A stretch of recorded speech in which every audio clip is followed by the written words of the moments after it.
स्वाधीनता दिवस के लिए एक सुंदर सी कविता सुनाने जा रही हूँ। कविता का शीर्षक है मैं उस भारत से आता हूँ।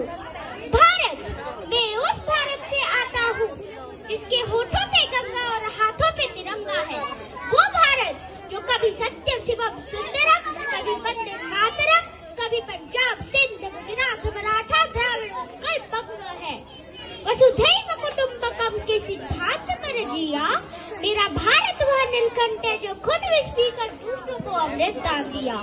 मैं गौतम के भारत से आता हूँ जहाँ जनहित के लिए एक राजा का पुत्र सन्यासी हो जाता है। मैं राम के भारत से आता हूँ जहाँ पिता के एक बात पर बेटा बनवासी हो जाता है। मैं उस भारत से आता हूँ जो ना कभी रुका, ना झुका, ना डरा है। मैं उस भारत से आता हूँ जो वीरता का वसुंधरा है। हमारे इस महान भारत के लिए हमारे प्रिय प्रधानमंत्री अटल बिहारी वाजपेयी जी एक सुंदर सी कविता कही थी।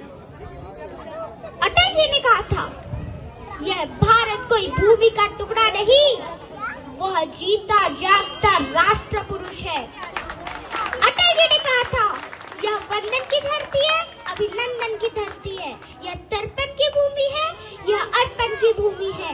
इसकी नदी नदी हमारे लिए गंगा है, इसकी कंकड़ कंकड़ हमारे लिए शंकर है। हम जिएंगे